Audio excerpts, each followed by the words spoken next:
If World War III starts, there are US states that will be hit first. Not because they did anything wrong, but because America chose them to be the shield. These states were picked to take the first nuclear explosions, so the rest of the country might survive.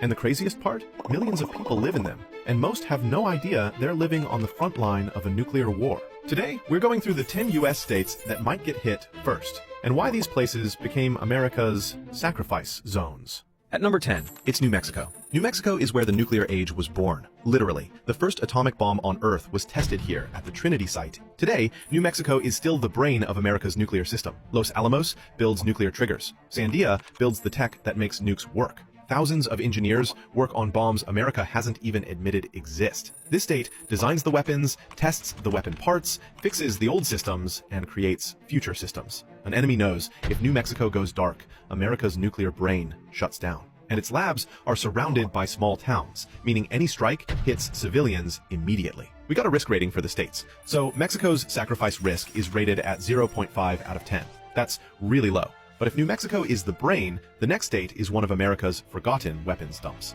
At number 9, it's Missouri. Missouri looks calm. Farms, rivers, barbecue smoke in the air. But beneath fields and suburbs sit abandoned missile bases, left over from the Cold War. Some held warheads the size of trucks. Some held launch pads, still intact underground. Missouri also borders major national rail lines used to move nuclear parts, missiles, and fuel.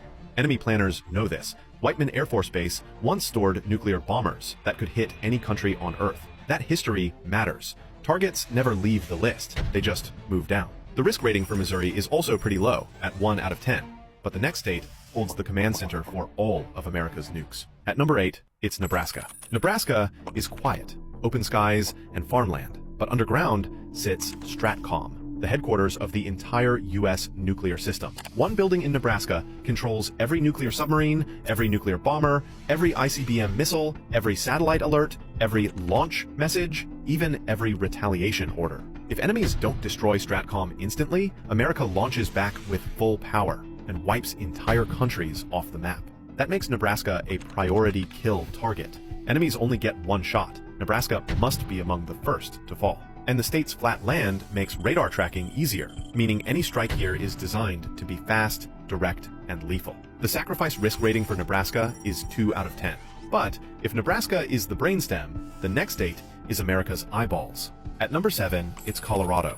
Colorado hides the most secure bunker in America, Cheyenne Mountain. This bunker can survive nuclear blasts, EMP waves, shock waves, radiation, and even chemical attacks. Inside it sits NORAD, the system that watches the sky 24/7 and spots enemy missiles the moment they launch. If Colorado is destroyed, America becomes blind for several minutes. Those minutes could decide everything. Colorado also holds space command centers, satellite control rooms, high-altitude research bases, the Air Force Academy, major communication nodes. Knocking out Colorado cripples America's ability to react. The sacrifice risk rating for Colorado is 1.5 out of 10. At number 6, it's Kansas. Kansas looks harmless, corn, highways, sunsets, but Kansas sits under multiple nuclear flight lanes. If an ICBM aimed for another state drifts even a little, Kansas becomes the impact zone. The state is also filled with old missile fields, many sealed but never removed. Shallow, hard-to-hide scars of Cold War planning.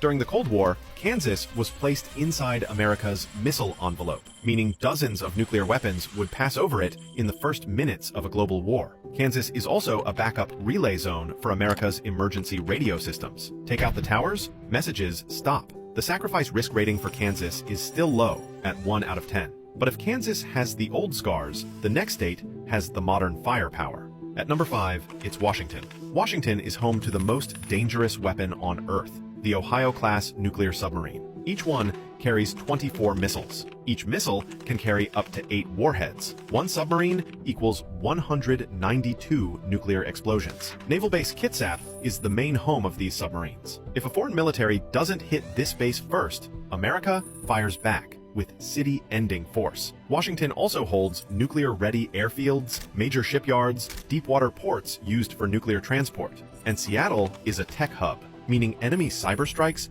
pair perfectly with physical strikes. The sacrifice risk rating for Washington is 2 out of 10.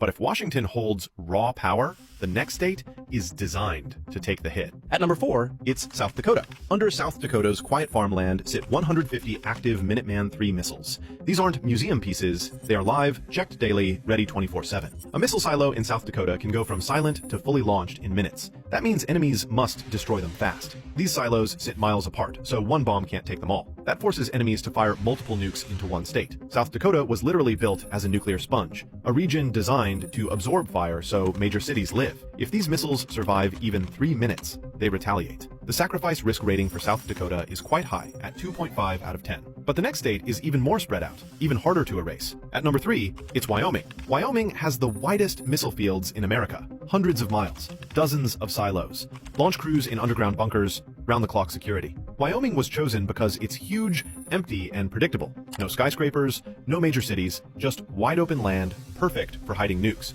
An enemy must fire many missiles to hit everything, and even then they might miss. Wyoming is also home to massive radar zones and open land used for aircraft training. If World War III begins, Wyoming gets hit almost instantly. The sacrifice risk rating for Wyoming is also kinda high, at 2.5 out of 10.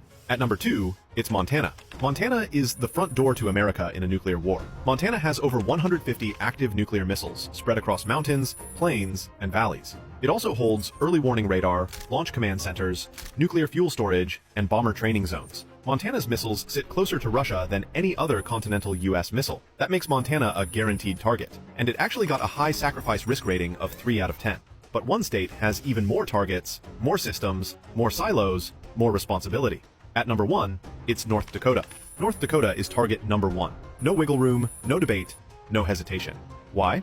Because North Dakota holds America's largest cluster of nuclear missiles, one of America's most important bomber bases, early warning radar, launch crews, nuclear aviation fuel, communication lines. If North Dakota survives even 5 minutes, America strikes back and ends the war. If North Dakota falls instantly, the enemy gains a tiny advantage. So if missiles fly, North Dakota gets hit first. The sacrifice risk rating for North Dakota is the highest, at 3.5 out of 10. But one important thing to note, these states weren't chosen randomly. They were chosen because of their land, their location, and the bases America built on them. Some states protect America, some states are the protection. And these 10 states sit right on the edge of the world's most dangerous line. If you enjoyed the video, subscribe. This is Glore.